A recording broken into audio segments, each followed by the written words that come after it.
any of that. So I went straight from being 100% sober to the mother. Monday we did breath work. I never did breath work like that. And what came out of me was this spirit of laughter. I was just laughing so hard. Fast forward a little bit, the first day was the craziest day because it revealed to me, it showed me how everything we process, everything we watch, everything we eat, everything we do becomes a part of us. And it showed me that because when I took the medicine, a lot of times they use breath. I guess, that's how they channel the spirits.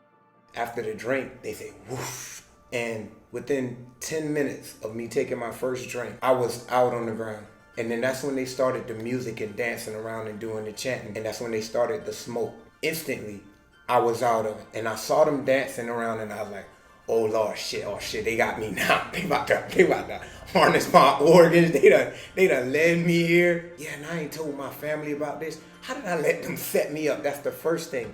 Instantly, what I first experienced was fear. I'm thinking like, oh my gosh, now I can't move. Now I'm stuck and I'm about to die.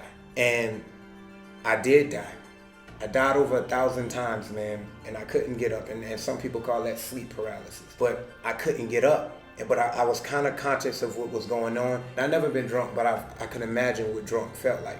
And I was like fading out and can't move and just like, and feeling real sluggish. Something wanted to throw up, but it got stuck here.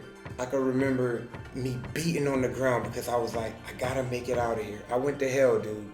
I was in hell, man. I was in hell. I felt so much suffering, so much pain. And my girl, sometimes she had panic attacks. And I used to always think like, that's in your head, you just tripping. Why do you always act like that? But for the first time, bro, I went to a world that was nothing but pain, nothing but stress, nothing but loss of hope. And I kept beating. I felt my heart trying to pound and crawl out of that place, right? But I died. Every time I died, it's like the more I got conscious that it was happening. And I kept beating my chest, telling myself I exist, because I was getting lost in the agony and the pain, and it felt like it was going on forever. Your heart is burnt. Your skin your flesh is burnt, and it comes back and it's burnt again. And I literally went through that, and if I had a count on it, I would say 1,000 times. It's just agony. Time of the gods and time of us is different. So even though it felt like 5 minutes, dude, it was years. I've been in that place. It was 5 minutes on this physical plane. One of the things I kept saying I exist because I got lost in existence. I died so many times, dude, I lost my mind.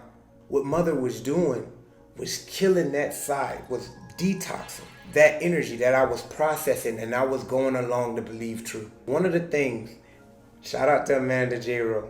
Oh my gosh, I'm gonna marry her when I get back home, bro. She was one of the things that kept me alive, bro. I got so lost in myself, man. It was so much agony. And one thing I asked mother for, was compassion. But how can you have compassion if you never felt a level of pain, if you've never been through certain things, even on a vibrational level that others have been through, to be able to relate? And I felt so bad for how many times I left her in the dark and I shamed her about it. How I made her curl up. Not only did she have to battle in the spiritual world, but she didn't even feel safe on the physical world. And me as her man and looking at as the provider, I couldn't even be that for her. I was too immature to be that for her. And Lord knows I cried for her so that night. My soul cried for her, man. When I woke up, I was being taken through time. I was being pulled through time. And it was almost like I was being Jesus. I was being Buddha. I was being so much people. And it was like the medicine said, this is who you are. It was so weird. And then I remember doing like this dance, and it was like, ooh, I come by, and it was like this beautiful African dance where I was this big dude and I didn't have too much clothes on. From that dance, it was like people saw me doing it. They walked by. It was like I was in a different world doing it. And they just came and hugged me, real tribal, and said, he's back. He's back. I cried so much, dude. Before this experience, I was a man that prided myself in being able to hold my own. Because my father told me men don't cry. But that's what happens at the split. Our ego creates this separate identity that allows us to live in the world that we're living in. I just recognized, bro, how strong and how hard they rose me to be in it, and how insensitive I was to people in this world, bro. And now my heart is just so open, bro. When your soul and your ego dies in that way, bro, oh my gosh, man. And that was just the first thing. It began with a deep spiritual rebirth. There was this moment where I was split into two bodies.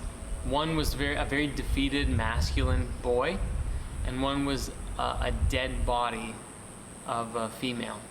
We were put into a pot by a great being and boiled to a crazy inferno that created all of this smoke that shot up, all of the energy of residual of those two parts of myself were destroyed and alchemically reconstructed into a new body. And then a being was over me, over this new body, and blew into my nostrils the breath of life. I emerged as an awoken new creature, as a new thing, as a new human. And standing over me were actually two beings. One was Thoth, and the other was Enki. And they were smiling at me, being like, welcome. Welcome to your new life. Enki left me in Thoth's care and went off. And Thoth and I stayed together for so much of the ceremony, and he guided me to be wise.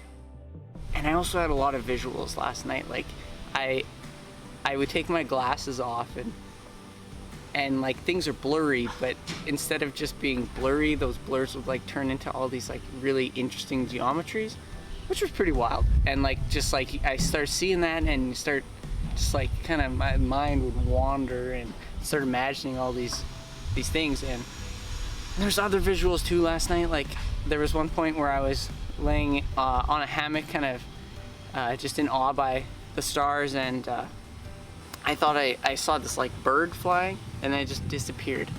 And what was really neat is that after I told Shane about that, he was like, hey, I was out on the hammocks the same time you were on the hammock, and I felt like I was getting attacked by a bird. So it was kind of neat to have that connection of like, I saw a bird go by and it crashed into Shane, which is pretty funny.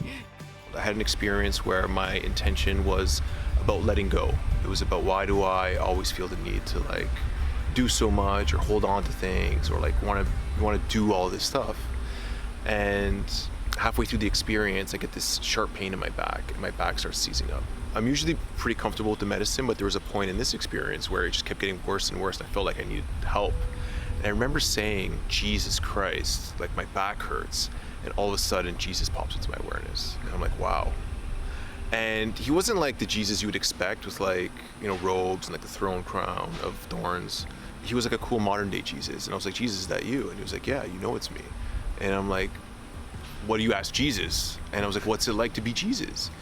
And I'm instantly taken into this experience where I'm being crucified on a cross, and my back pain is just getting more intense. But as I'm realizing, because at first I didn't realize what was going on, but I'm realizing as I'm ascending and I'm feeling this feeling, I can see a crowd of faceless people, but I can see their energy bodies, and I could see this feeling of nothing but compassion and forgiveness. That was the only feeling, and there was zero pain. There was zero pain. As long as my awareness was on that, there was zero pain. It was about totally letting go. And that was the teaching. And so then I think, did I meet Jesus? Was I experience what he experiences? But I think maybe not, who knows? What I do know is the medicine provided me that experience that I needed to understand what I was asking for. And that was the best way it could communicate it to me, was by having that experience and seeing it was nothing but pure love and forgiveness and compassion. And then the same